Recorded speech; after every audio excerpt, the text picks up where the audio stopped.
Lonely Monk Productions.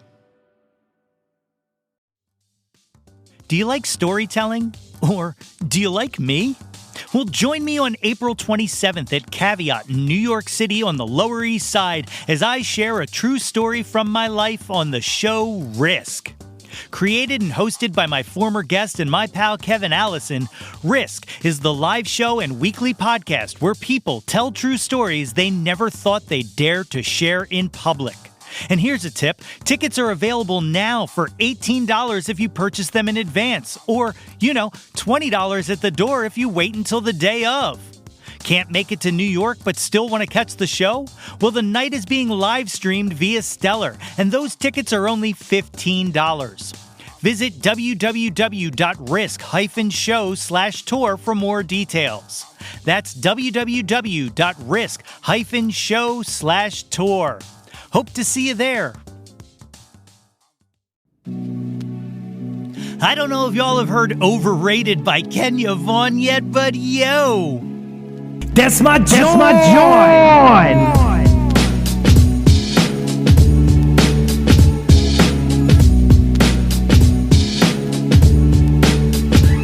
Hey yo, displace the guilt. What's good, friends and family, neighbors, near and far? Welcome to an all-new episode of the Yo, That's My Jawn podcast.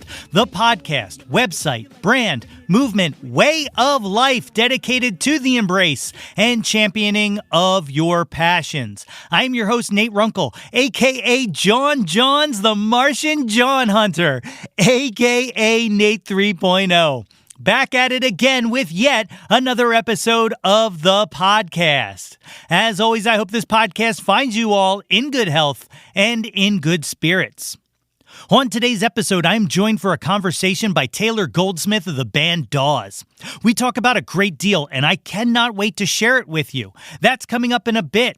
But first, hello, my friends. Welcome back to the show. Or welcome to the show if you're joining us for the first time. I've been seeing in the numbers that each week we've been hitting the ears of a lot of new cats and kittens. And oh man, that warms the heart. I love this show and I love the opportunities it affords me to chat with creators about the arts and the obsessions that they are so passionate about.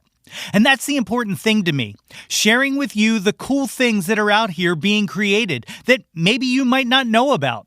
Or maybe you do and you just want to learn some more about it. Either way, that's reminding me, if you did not know, on the website, www.yothat'smyjawn.com, there are pages for every episode of this podcast, every single one. And supplemental to each episode, those pages have links to each guest and their music or their films or their reels or whatever their art may be. It's there. So if you find yourself digging the conversation I have with a guest and you want to experience or interact with the art that they create, you can do so on the website. Also up on the website is a link to our merchandise store. Click the shop link and you can get yourself a fine t-shirt or, whatever. And then a few coins from those sales goes back into supporting the show. We have a new shirt design that just went up this weekend, which is a mock-up of the Return of the Jedi teaser poster entitled Return of the Jawn. You see what I did there? Yeah, man. It's cool. We have some dope designs up there, so go. Help yourself. And of course, while you're on the webpage, sign on up for the mailing list, get the updates, and follow us on the socials at Yo, That's My Jawn. Okay, I have a dope conversation to share with you today, and the only thing standing in the way of that is me blathering on. So, we're going to take a very short break, and then we will be back with my interview with Taylor Goldsmith.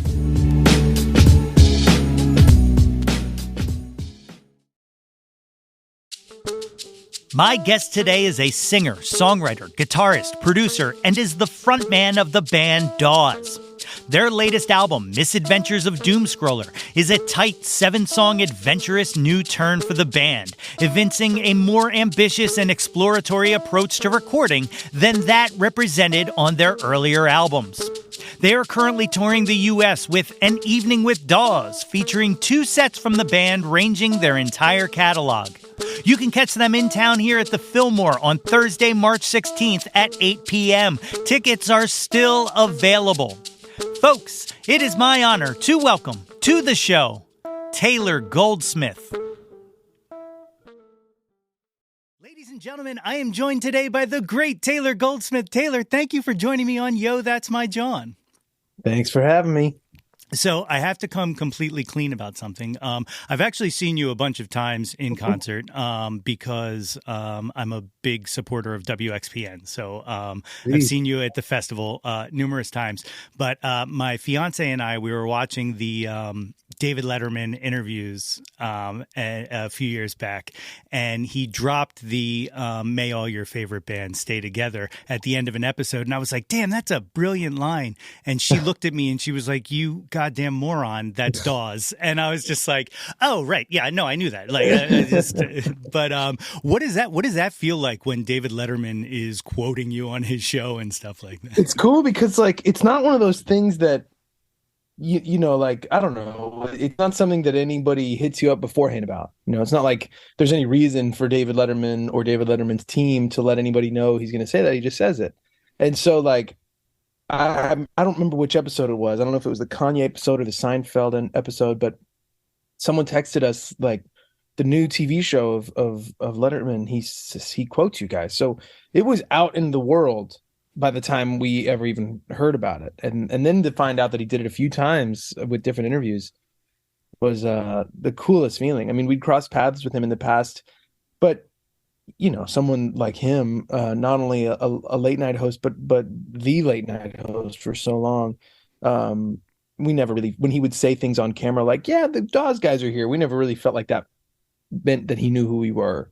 Because sometimes they don't, and that's totally reasonable. They have different artists in every day. Like, how can they really keep up? But then to hear him quoting a line from one of our songs, meant the world to us. It was the coolest thing, and it's like, oh, I guess he was clocking us when we came back. Yeah, it's crazy. And then like he put the song on the title playlist that he put together too. And I'm just like, that's cool. And I'm like, that's just so amazing. Like, I couldn't imagine, like, my head would explode because I don't know if you can gather this from the fact that I interview people, but like Letterman, Carson, those guys were all like my guys, you know, like I grew up like obsessed with that. So like I just couldn't even imagine. It's so cool. It was so surreal. And then there was like a private talk between Little Stevie from the E Street Band and Bruce Springsteen to talk about Little Stevie's book that came out. And we, you know, this was way after the fact that we found out, because it was like a private thing. There was no cameras or anything. And someone let us know, like, yeah, at one point in the conversation, Bruce just started saying, there's this band, they have this line, all your favorite bands stay together, may all your favorite bands stay together by Dawes. And they really encapsulate what it feels like to blah, blah, blah. And Bruce Springsteen just goes off on our song, and we had no idea that he was aware of us at all, let alone to that extent.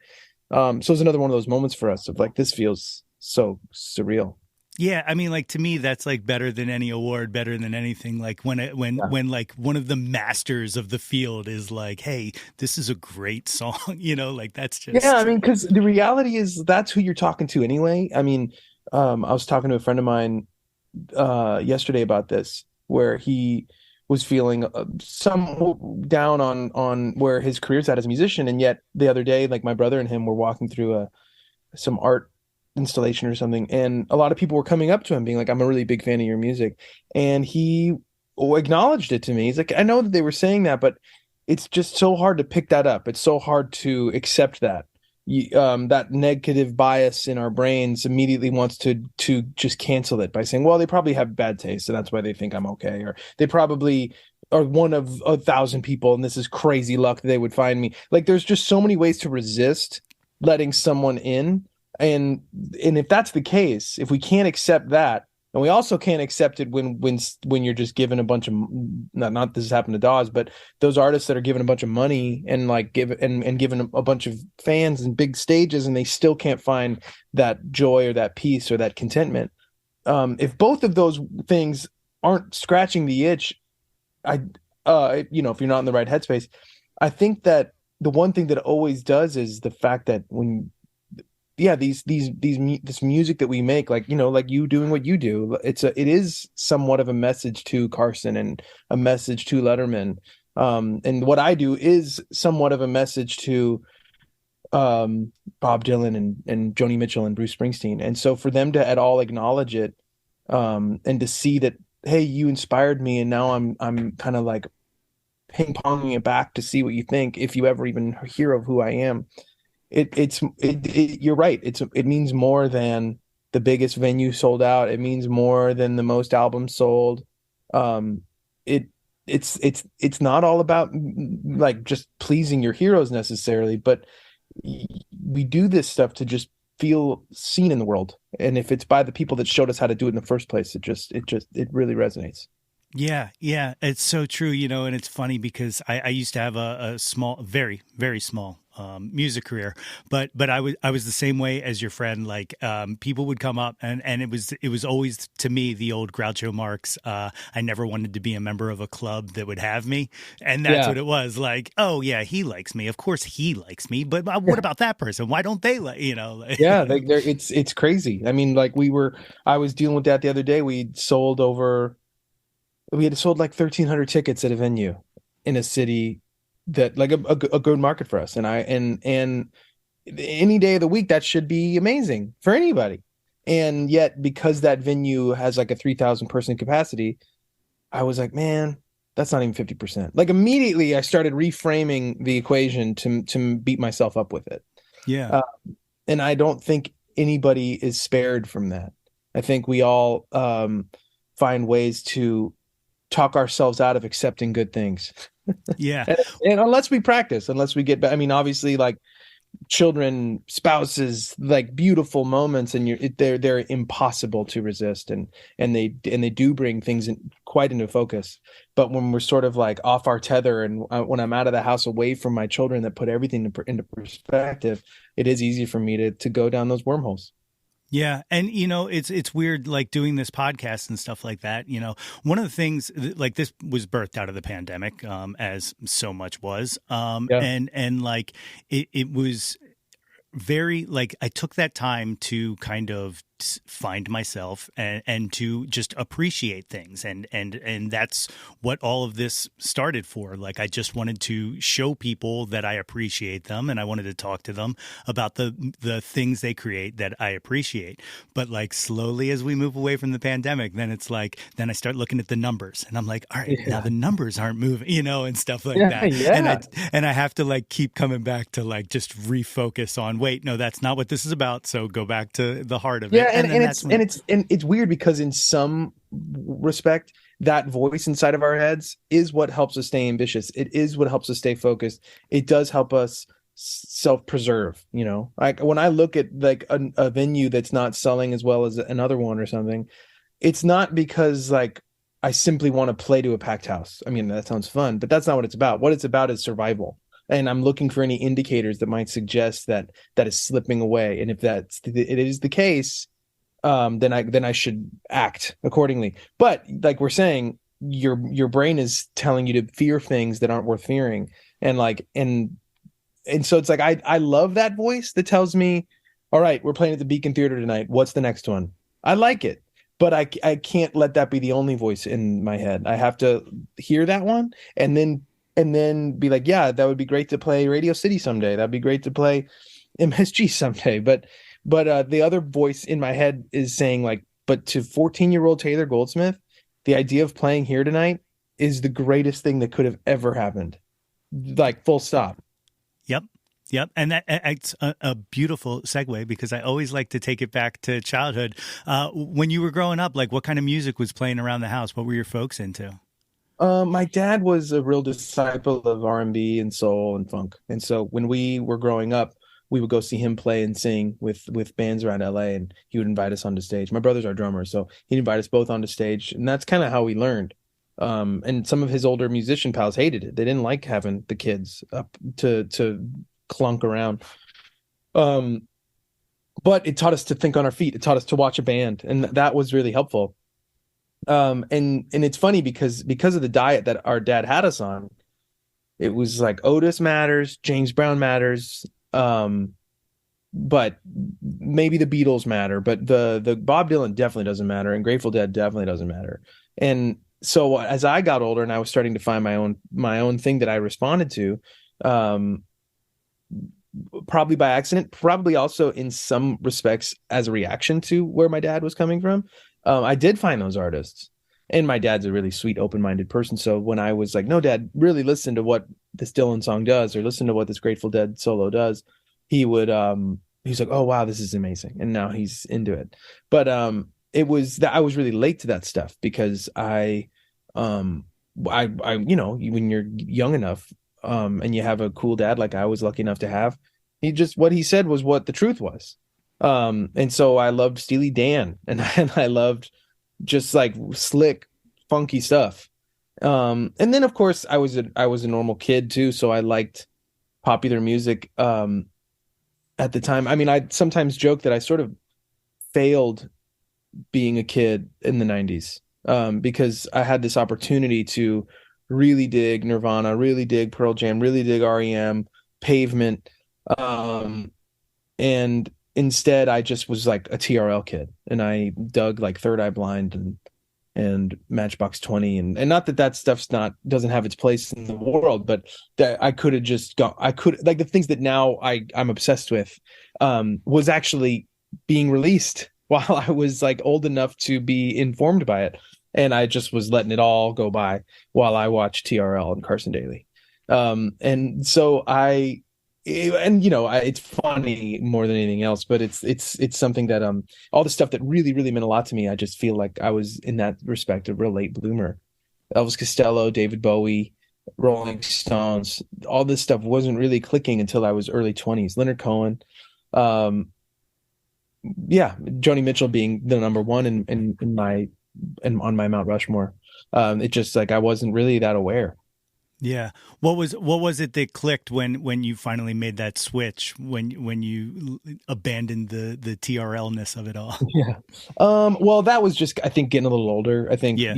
Going from 14 to 15 and all of a sudden being like, wait, this Steely Dan stuff and this Queen stuff was, I like it more, or David Brubeck or whatever it was. I like this more than than that. And it's just as simple as that. But then like I was into this sort of beefy musical stuff, and I was obsessed with Queen, and I was obsessed with just the more chords, the more notes, the faster the more impressed I was. My criteria for what I liked was, in my opinion now, kind of warped. And then I actually met this producer, Tony Berg. All through this time, I was like shoulder to shoulder with my partner in crime, Blake Mills. And we kind of learned music together. So we were kind of on the same path with the Steely Dans and the Queens and all that stuff. And when we met Tony Berg, he was like, don't get into that. Like, check out, like, Queen's cool, but you need to understand why Bowie is Bowie. And in my mind, at that point, I was like 19. I was like, but David Bowie can't sing as high as Freddie Mercury, so why would I like that more? And he was like, and don't listen, like, Steely Dan's fine, but listen to the Rolling Stones. And I would think, but Steely Dan has way more notes in their chords, and they're way funkier. So why would I rather listen to the Stones? And through his education, basically, I was able to understand why those artists are those artists. And it also taught me very distinctly the sanctity of a song, why a song can go way beyond what a instrumentalist or just a vocalist can do. And that's when I fell in love with, like, I went from, like, to put it in a succinct way, I went from being a Paul guy to a Jawn guy. and that happened, like, I was around 2021, and all of a sudden the guys that I was obsessed with were guys like Lou Reed, people that couldn't even tune their guitar, let alone play it, and then guys that couldn't sing in tune. But there was something, I was all of a sudden understanding people's essence. I was able to, it was less about being impressed and more about feeling like I know someone intimately.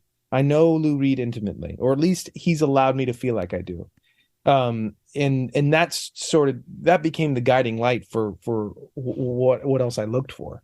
So by the time 23 came around and our first band broke up and Blake decided he didn't want to tour anymore and Dawes was starting, I realized, like, oh, I want these songs to be about something. I want to potentially do for a listener what Lou Reed or what Leonard Cohen has done for me. just through words, not through acrobatics. Yeah. Um, and that's when Dawes started, basically like right at that moment.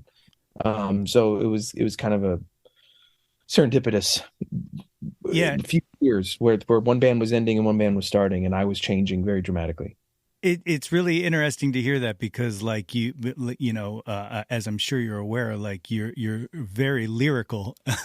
So like to know that your initial kind of want was more kind of how many notes can I cram in this, as opposed Yeah. like, because I do think that, but looking at Doom Scroller, it's kind of like you found the perfect way to marry both of those kind of concepts in your work. That's cool to hear you say that. I mean, yeah, like I think when we were making our first handful of records, I was able to do this, like, okay, I can have this song have these three chords, and we could all just kind of we could just be as economical as possible and let that be the song. And as time has gone on, not that that doesn't sustain careers. I mean, I look at so many songwriters, and that's all that they ever do, and they're my favorite stuff. So it's not like it can't sustain itself. But I just found, for me, a big the place that Dawes really exists most of all is not really on Spotify. It's not really in record sales. It's really on a stage. It's really in front of our fans playing live. And so when we make records, I'm thinking, how are we going to get these songs in the set? And if I'm doing these mid-tempo 3-chord almost ballads, we already have a lot of that. And I can't do that Western Skyline anymore and have anyone care. Why would they, so I have to find ways to, like, find vehicles for these lyrics that feel, like they're appropriate, like the music matches the sentiment, but also ways that can fit on the stage. And it is true, like, the education continued, like I went from the Lou Reeds and the Leonard Cohens, and then you find your way through all sorts of stuff, very modern stuff, very, very old stuff. And then in these last few years, especially during the pandemic, the three things I listened to almost most of all was Herbie Hancock, Frank Zappa, and Black Sabbath. And I thought, like, oh, you can take songs. Like, songs can be whatever you want them to be, and you can bring so many different elements. And I don't ever want to lose my relationship to writing words. That's definitely the most satisfying part of this whole thing for me. But I can dress them up different. I can have fun. I don't have to be some folksy guy all the time. And so, yeah, I guess you're right. I mean, I just kind of gave myself permission. How do we do more? Like, rather than thinking minimalist, how do we think maximalist and have it still be okay? Yeah. And now any of these songs from Doomscholar, I think I can speak for the fans too. They're the highlights of the show because they're so freaky with what we do as performers, that there's all these ups and downs and tempo changes and key changes and just things that happen. It's not just verses and choruses. And so it's cool to feel like, oh, like the thing that we thought was going to be this experimental moment is actually being rewarded. And now they can go anywhere in the show. Yeah, and it is funny to me that it is following the pandemic, because like the material that comes before it could almost work in solitude, on an acoustic guitar with one person. But like, this new album is like a celebration of being a band almost. Like it's just got that kind of nature to it. You're nailing it. I mean, that was definitely what was going through our heads. Like, I missed playing guitar really loud desperately. I missed having the drums blow my ears out desperately. And I didn't think I was going to miss it. I took a lot of it for granted the last few years before the pandemic. I would be bummed to be away from home so much, and it's still hard, especially now that there's kids around. But but I just wasn't in. And then once it was taken away, and this happened for everyone in some way, shape, or form, but once it was all taken away, then it felt very much like, oh, this means so much to me, and I identify myself to a large extent with this, and I need it back, and I miss it, and I won't take it for granted again. And so yeah, it is a love letter to playing on stage. It is a love letter to long guitar solos. And whatever solos. But yeah, it's definitely a celebration of being in a band. I couldn't have put it better.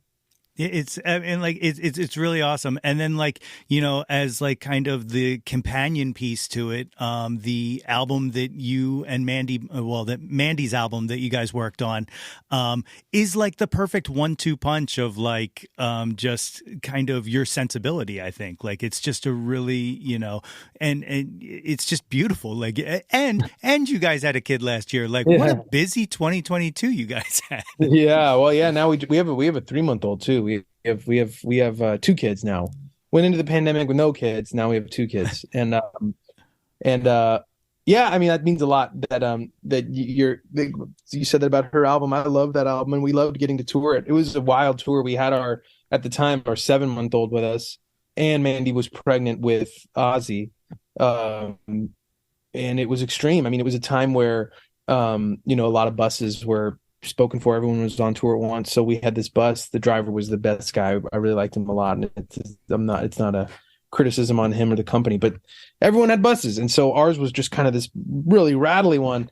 And our poor Gus, 7 months old, trying to help him understand why he was going to be sleeping on this fucking roller coaster, and him just waking up at 6 a.m, just kind of like, what's going on? But ironically, he slept better than most of us. He definitely slept better than his mom, and she was pregnant. And so it was sort of like, we had so much fun on the shows, but it was definitely the hardest tour I've ever been on, which is funny because it wasn't even my tour. Yeah. Yeah, it's great. You know, I mentioned WXPN. We were all bummed in 2021 when you guys had to pull out because of COVID. But yeah, I got COVID. I actually didn't get it, but the other 3 or 4 of the crew and band, they all got it all at the same time. It sucked. It does. It's such a drag. Like, what is that kind of touring been like with that kind of just looming out there? Is it something that you have to think about, or are we at a point where you're kind of just like, it's the reality of life now, and that's just what we have to? I think it's the reality of life. I think we have to be responsible to the extent that we can to protect each other. But I think that that's shifting, and it's definitely not up to me. I'm not, you know, Jason Isbell going on CNN, and I'm kind of following guys like that's lead. You know, like that's not my style to pave the way. Even though I love him for that, but I think that I'm hoping it becomes ingrained into the experience. I mean, I'll be honest, in 2018, if I got the flu, I would sing. I would just do it. Yeah. I don't know if that's messed up or not, but I think I could speak for all musicians. Anybody would have done it. And now we're thinking about it differently, and I'm cool with that too. I will say that the business model won't really work unless people are more willing to let this just be a part of the equation. I mean, you go to shows now and you might see someone there in a mask, or someone in the band in a mask. That probably means they're sick. And I think, in my opinion, it's like, let's just whether or not it's comfortable now, let's work towards that being comfortable. Just so that tours don't have to stop. Because if tours keep getting canceled because people get sick, which again, it's not my place to say if that's right or wrong. I don't think people will be able to tour. Right. Like we have to get to a place where it's just okay. Obviously you don't want to spray COVID all over everybody. So I know that there's lines to draw, and where you draw that line is up to you. But I also think there's a complicity with being a fan. Like, I got a front row seat to the show. It's in a closed space. My safety is not can't be guaranteed, you know. It's just whether that's a fan or someone in the band. It's just the way things are now. I don't have a underlying issue. There's so many factors. Yeah. But it's definitely fascinating, and we're definitely all watching to see how it unfolds. But the cool thing about it is that it's all unfolding naturally without anybody else needing to make a decision about it. Nobody is insisting upon culture digesting this a certain way. It's just happening. What was okay a year ago might be okay now. What's not okay now might be okay in a year, and nobody is going to have to make the actual decision. It's just going to take care of itself. Yeah, no, it's very well said. Very well said. What has the post-pandemic crowds been like? Because I notice when I go to shows, I mention this a lot, that people got weird. Like, like, like it's almost like it was only a year and a half, 2 years, but everyone forgot how to interact with each other. But how's it Yeah, I been mean, you're for you? right. It's weird. It's like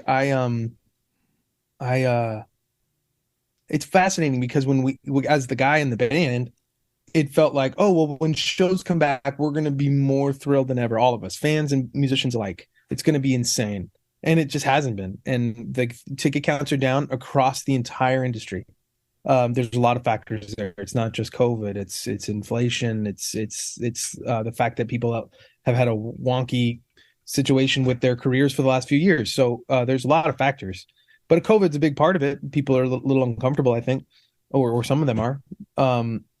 But I look forward to there being a point where people can just celebrate it again like they did. I mean, I do, and I don't have less fun, that's for sure. Like, yeah, some cities there might be less people in the room than in other cities, or than other years, I should say. And like we were saying at the beginning of this conversation, I have to resist the urge to read into that. But I also, it's something that's everywhere right now, but it does create a different kind of intimacy. It does create a different connection with the folks that do come. There's something, and it's weird to have it be our health, but it's almost like the what it takes to make the decision to go to the show. The stakes are higher. And therefore the ones of us that are there are just a little more committed to that decision. It wasn't like, oh, it's Tuesday and Dawes is here. It is 2023 and I'm still gonna fucking go.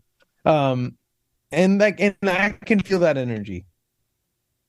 Yeah. Yeah, definitely. I appreciate it so much more.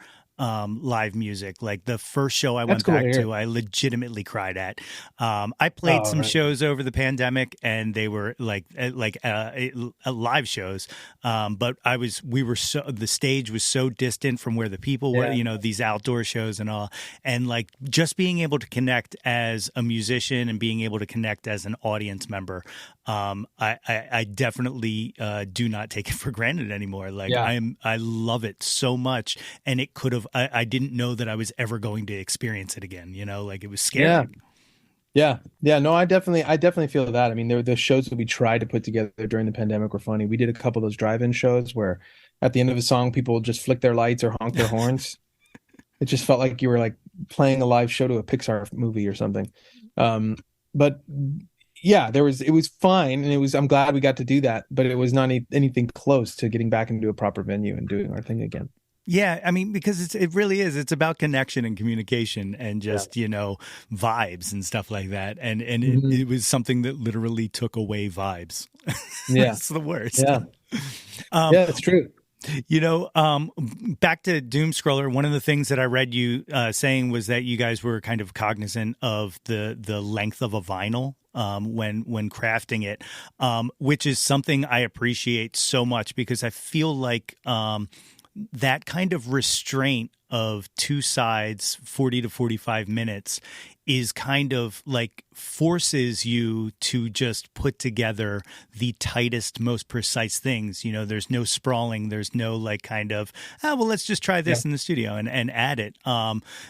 Did you find that freeing to kind of have that constraint? Yeah, I mean, I think like, to me, they're very different kinds of music, but I can wrap my head easier around like Kind of Blue, which is 5 songs and it's 40 minutes or so, than I can for like a 20 song Elvis Costello record. I love like a song, like an album like Get Happy, which I have memorized. I love that album, but it took me a lot longer to feel like I really grasped it. Or something like Wish You Were Here, which is again 5 songs.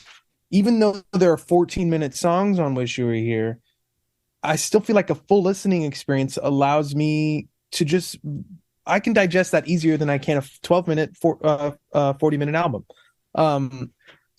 So it's kind of counterintuitive because you think like, oh, that's a 12-minute song, this is going to be hard. But by the end of it, the first time I listened to that, I felt like I knew how that album works. Felt like I could like see it, you know. And I think that probably goes for most fans. I think people don't give themselves enough credit. I think we can grasp long songs. It's not a big deal. And so yeah, that was a consideration where like even though this is less, even though these are longer songs, I felt like it was more digestible than say Good Luck with Whatever, which was 10 songs. They were more closer between like 4 and 5 minutes or 3 and 5 minutes or whatever. Whatever. That doesn't matter one way or the other. I'm super proud of both, but it was important to not, for me, in this record particularly, I mean, this might change as time goes on, but I didn't want to do a bunch of 8 to 10 minute songs and then also do a 10 song album. Yeah. I felt like that would have been just really hard to have anybody develop a relationship with it, at least in the short term. So yeah, I think our North Star was really jazz. Like I think like all those jazz records that we love, whether it's like more fusion-y stuff like Herbie or Monk or Davis, like there's it's always 4, 5, 6 songs.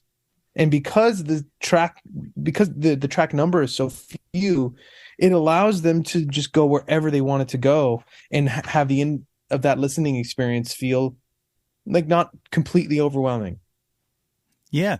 Yeah. Oh, absolutely. You know, and you had mentioned earlier, like loving Steely Dan. Like there's a bit of Dan to the playing as well. Like it just, it's got that feel to it. Like, but you know, I've long been arguing for people to use vinyl as kind of the constraint when thinking about albums, because like when you think about all of the great albums, like there are brilliant double albums and stuff like that, but they all fit on 2 sides, you know, and it's concise and there are things that didn't make the album that I think, you know, would make a Spotify album, you know, if you're looking only at streaming or something like that. Totally. And I think like you know, a cool fact, like I remember reading that when Bruce Springsteen was putting together Darkness on the Edge of Town, he knew it was going to open with Badlands. He knew side A was, if I'm not mistaken, was going to end with Promised Land. Side B was going to start with Racing in the Street, and the whole album was going to end with Darkness on the Edge of Town. He knew beginnings and ends of sides A and B before he knew what goes in the meat of them.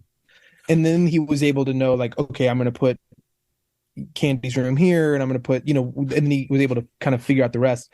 But whether or not someone knows that, I feel like that kind of care and curation does contribute to why that album is so effective.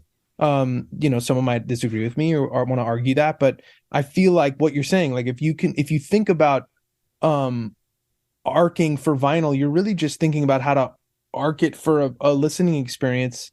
That is something that has been to some degree, like, what should I say? Like not like regulated, but there's a precedent for it. Like I feel like we have this relationship to a lot of classic albums that are right around 40 minutes. And so our brain is tuned to that, whether or not we think so. Obviously, like you said, Blonde on Blonde is a double album. Tusk is a double album. All Things Must Pass is a double album. I love all those albums, but it's a different relationship that I have with them. And when it comes to that, like I'm going to sit down and listen to a record tonight, there's this part in the back of my brain that is assuming that means 40 minutes of attention. And I like that. And maybe I'm wrong, but that's how I feel. And I also think like it's kind of like almost like a not to get a little spacey here, but it's almost like fractals, right? So like, you know, when you think about an album, or when I think about like a classic album, like it goes from note to chord to song Yeah. to album. And when, a lot of times people miss that last step of crafting the album. And I think, Yeah. something like Doomscroller is just perfectly curated and crafted, not just on the song level, but as an entire piece, and I think that's what's missing. I think that's one of the things missing from a lot of music is just that last step of putting together the album. Yeah, I mean, I think about that a lot. I mean, I think of like even a record like Beggar's Banquet by the Stones. I think it's perfect.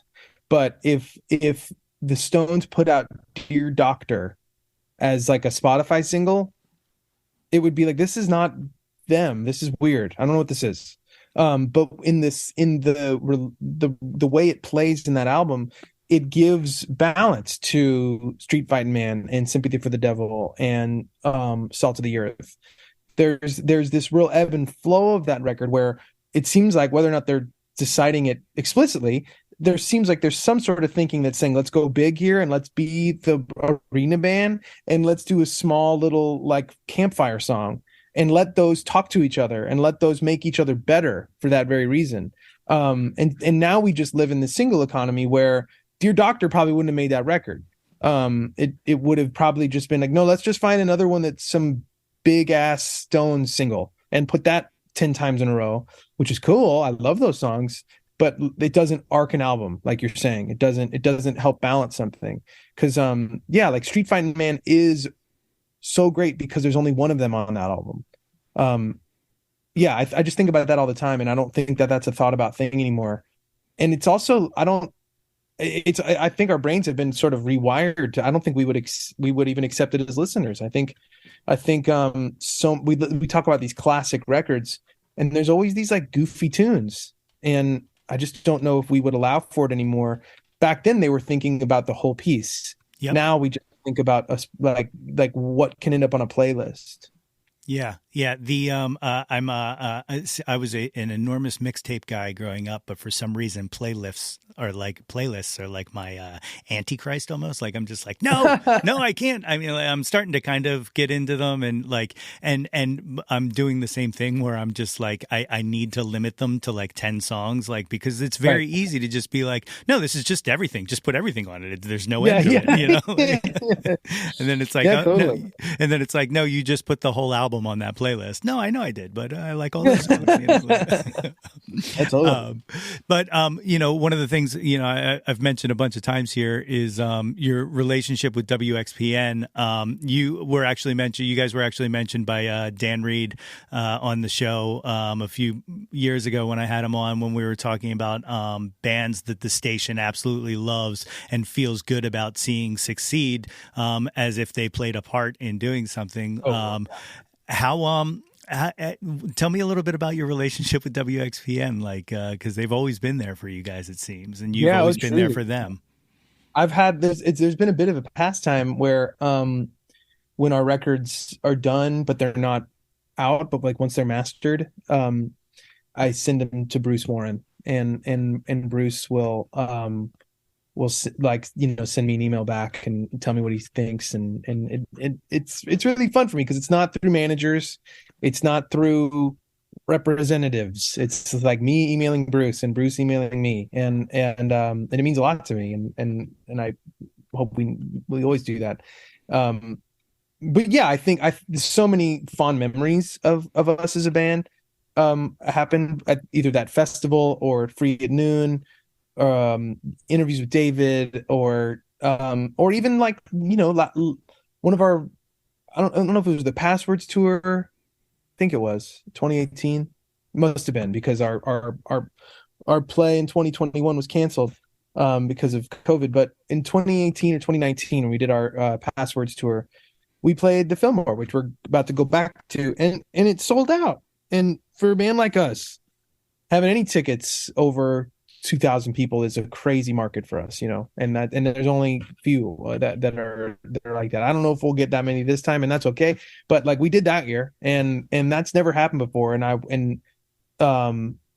like, it's like three or four cities that we can do that in, and Philly's right at the top of that list. And I think it is definitely thanks to XPN and all that they've done for us and the way that they've championed us. There's no doubt about it.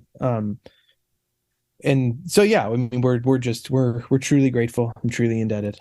It's really awesome. Like I said, I was looking at the list going back, and I'm pretty sure I was. There's only one year that I was kind of flaky on, and it was 2013. But I'm pretty sure I caught every single Exponential Music Festival performance you guys did, which it makes me feel very justified in saying this.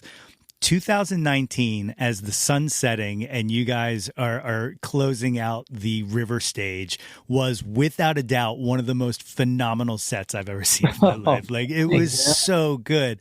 Like, and the crowd singing along it was an absolute experience. Like, I loved it so much. Thank you. Thanks.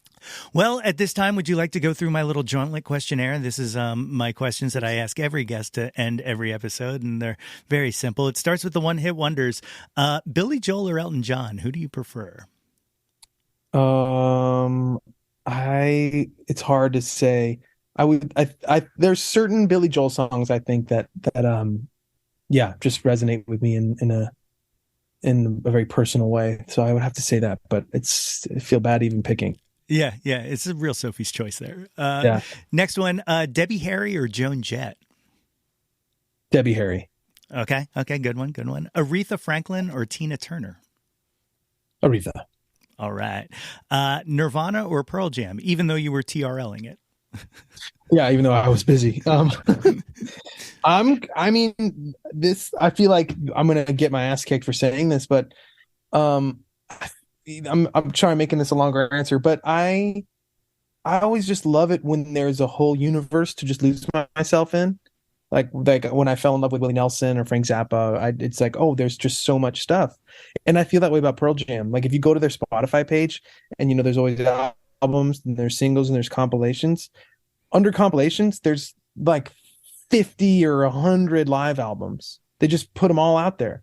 And there was a period where I'm not even that familiar with the albums, but I was kind of like a deadhead for Pearl Jam, where I was just only listening to like their whole European tour, and I was loving it. So I actually think there's a bigger space in my heart for Pearl Jam than Nirvana. I know that the cool kids are gonna crucify me, but that's how I feel. It's all right. I'm a Pearl Jam guy myself, so you got a friend in me on that one. Janis Joplin or Stevie Nicks? Stevie Nicks. All right. The big one, Beatles or the Stones? The Stones. Awesome. I love them. I mean, the Beatles taught me how to write songs, but there's just the danger and the sort of sexiness of the Stones, and just the decades and decades worth of changes and drama. That's, like I was saying, like, that's the stuff I live for. So even though the Beatles are the Beatles and they kind of set the bar for everyone else, I am more a fan of the Stones saga. Yeah, definitely. I've said it a lot on this podcast, but to me, like, the Stones are just a better band. Like, the Beatles have like a bunch of geniuses who happen to create with each other for a small period of time and then continue to be geniuses. But the Stones are just a great band, man. Like, they embody rock and roll in a way that the Beatles don't. Yeah, and to me. Definitely. The last one of the one-hit wonders, Bohemian Rhapsody or Stairway to Heaven? Bohemian Rhapsody. I saw it coming. The Queen love. That was, by the way, that was me when I was in high school. I was the same exact way. Like, I was such an enormous fan. The reason I wanted to play guitar was literally just so I could play the solo from "We Will Rock You." Like, Brian May was like my idol, and I just wanted to be able to, like, because I was like, wouldn't it be cool, like, to be at a sporting event and just be the guy who the only music on the stop clap, like. But yes. Love me some Queen. The last section is the top 10 countdown. We use Jawn in Philadelphia to be whatever you want it to be. It's person, place, or thing. Doesn't have to be music, can be anything. So the first one, what was your first Jawn? What was the first thing you were obsessed with when you were little? I was little. Probably like Star Wars toys, probably. I was like a big action figure kid, so I was always playing with and Superman comics. That was a big one for me. I had to get them all. So maybe that. Excellent. Did you have a favorite Star Wars figure? I remember like Bosk was particularly coveted when I was like Nice. when I was with all my nerd friends and we were all trying to find him. That was always one hard to find. I'm sure it wasn't. I'm sure it was like at the Target next door, the other Target. But that's just how it felt. It felt like this element of discovery of like, oh, did anyone find it yet? So that one, I think. Very cool. Very cool. Number two, what's your current John? What are you into right now? I became somewhat of a amateur book collector with and I think it just kind of happened out of touring. I kind of own I had way too many books as it was, like all the whatever paperback versions. I was finishing a book and buying four, that's how much I was buying. So it didn't make sense to keep doing that. And then I got into the game of like, well, I can just buy books I've already read, but just the really nice first editions of them. Obviously, I don't go too crazy. I don't get Mark Twain or stuff, that's cost prohibitive. But modern firsts. Like I love finding Don DeLillo. Hi, Gus. Don DeLillo or Thomas Pynchon. I love it, and it gives me a great thing to do on tour because used bookstores, are kind of one of the last kind of community building cultural spots for oh sorry, Oh, look Gus at is this here. little guy. Hey, buddy. Want to say hi?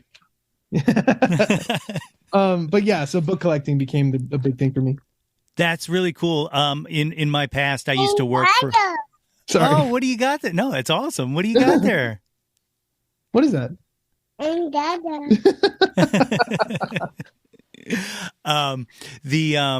my past life, I used to work for one of the largest rare and used book resellers on the East Coast, and it was without a doubt. So you have all the secrets. I have all the secrets. I You do. can turn me on to some stuff. It was a bummer when they went under, like, because it was just I was just surrounded by just brilliant books all the time, so and cool. just the discovery.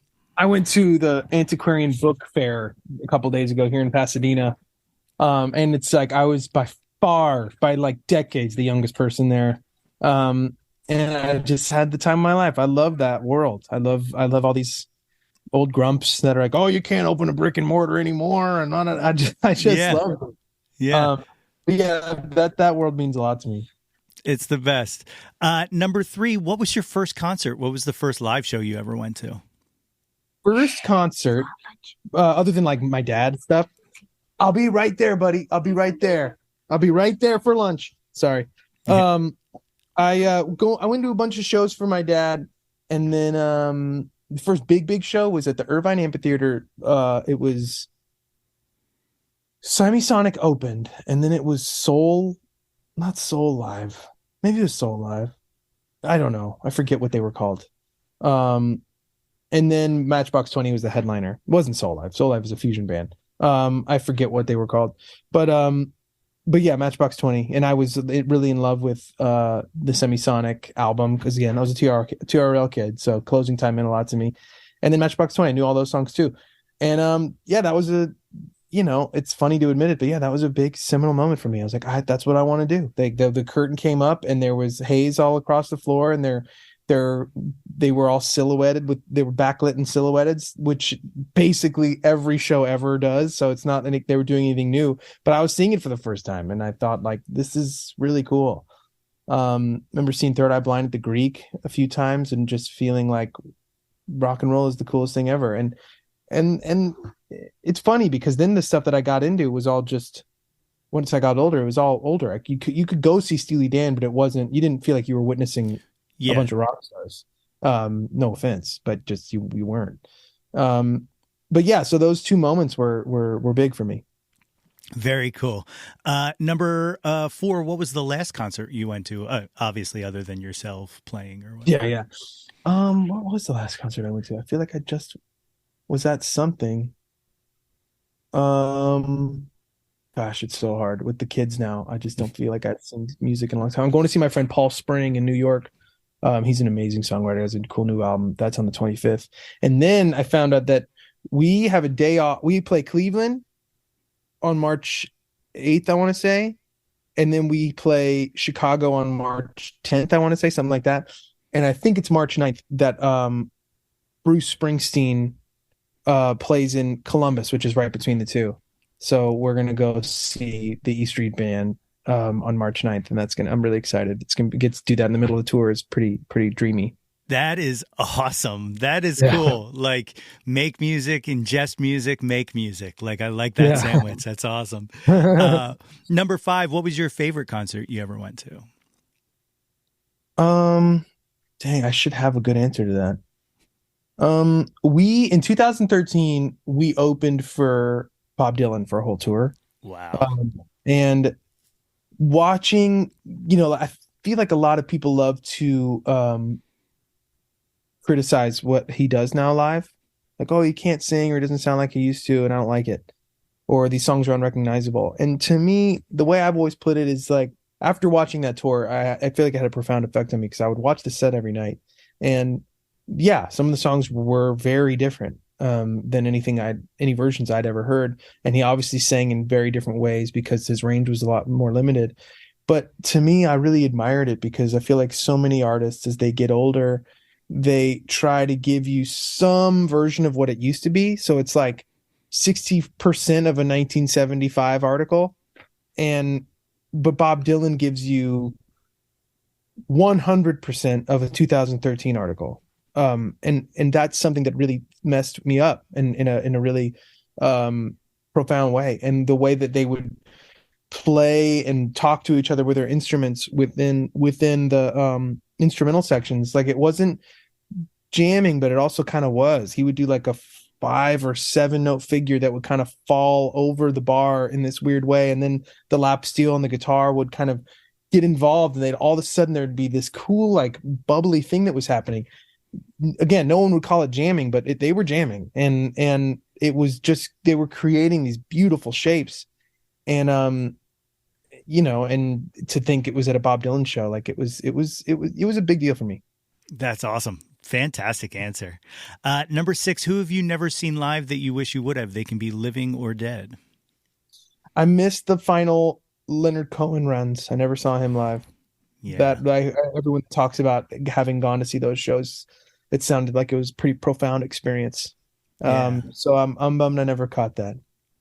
Great answer. Number 7, name an unappreciated Jawn, something you wish had a little more shine to it. Huh. That's an interesting question. So, like, what do other people say? Just so I have an idea. So, some people will name a band, some people will name an album. Okay, some people have named like a feeling, a movie, anything. Like Right. One of my friends once said kindness, which I thought was fucking beautiful. And then he's right.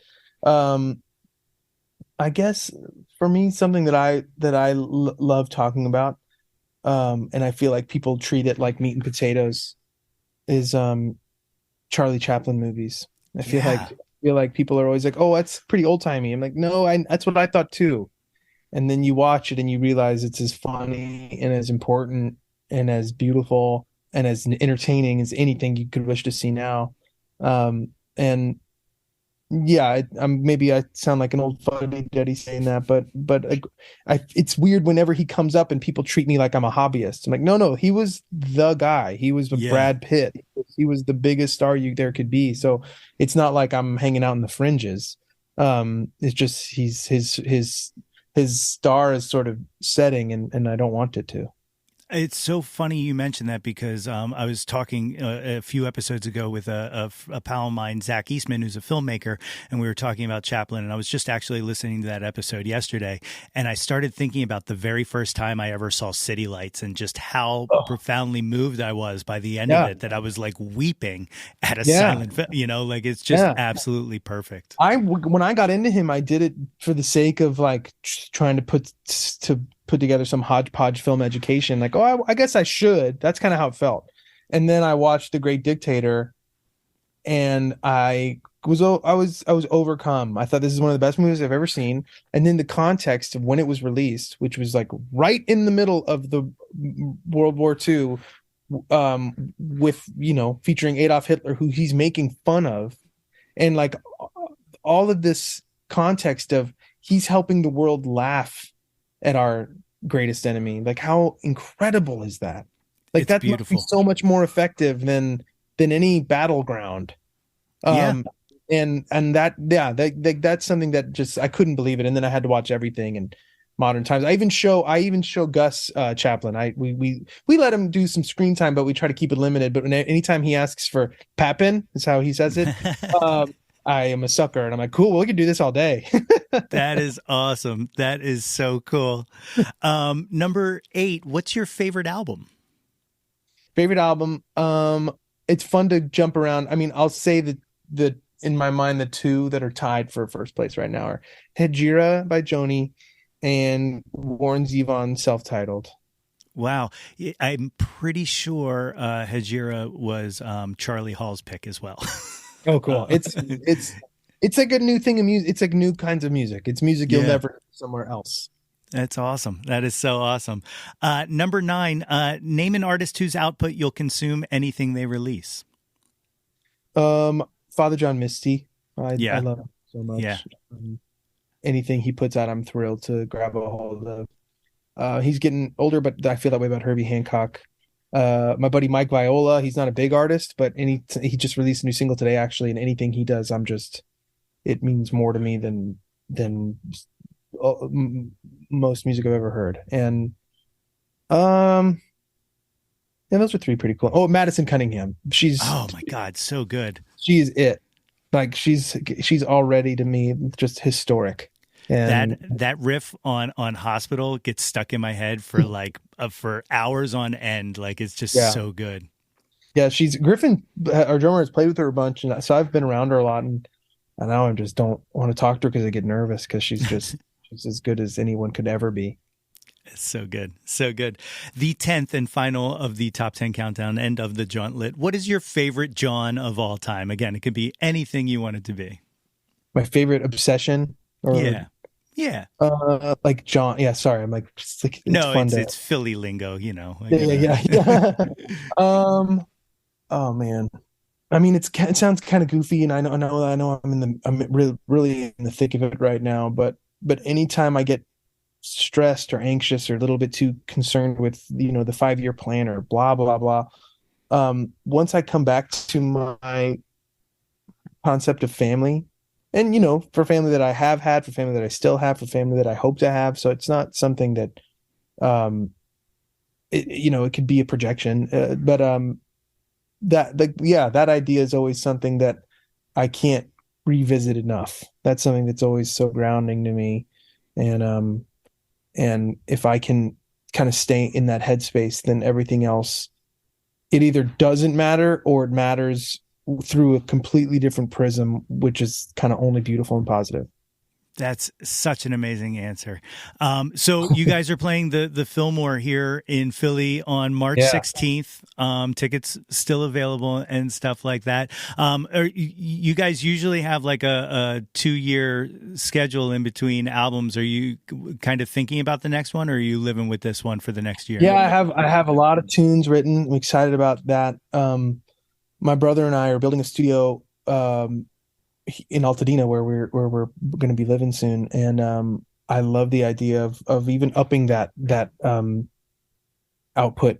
I love the idea of an album a year, or maybe 2 albums a year. Just kind of keep feeding it. I think that there was a period of time where 2 years felt like the right amount of time for a label to milk it or whatever. And that just seems to be ending. And now with the way that streaming is reframing how the industry works, it just seems like you can't do enough. Like it would be fine if you release something every month. It's so much, it seems like it's more community based. Like if you have the community, which we're lucky enough to have, then we're not going to overexpose, And so I love the idea of really ratcheting up our output. That's awesome. Ever any solo stuff, or when you write, do you just immediately think it's Dawes? I mean, this band is so fun to be in, and they're family in some cases, in one case, quite literally. And it's like when I write a song, if I want there to be piano, I just couldn't imagine preferring anybody instead of Lee, or if there's going to be drums, I wouldn't want it to be anybody except Griffin. And then as some of our songs show on some of our records, like a song like St. Augustine, if there shouldn't be anything except for me and guitar, then that's what it'll be. So it's hard to justify or to rationalize the idea of stepping away from the thing, you know? Maybe someday, if we need it as an excuse to just go play more shows or release something right on the heels of a Dawes record, but no one wants to let us, maybe we can release it under my own name or something. But me needing to like get away and get a breath of fresh air, like I haven't had that feeling ever. No, that makes sense. That makes absolute sense. I mean, it is named after you, so like, so I guess you feel comfortable enough to not. But Taylor, thank you so much for doing this today and sitting down and chatting with me. And I'm glad you enjoyed it. Is there anything you'd like to leave these folks with today? No, just as David Letterman likes to say, may all your favorite bands stay together. My many thanks again to Taylor for joining me on the show today.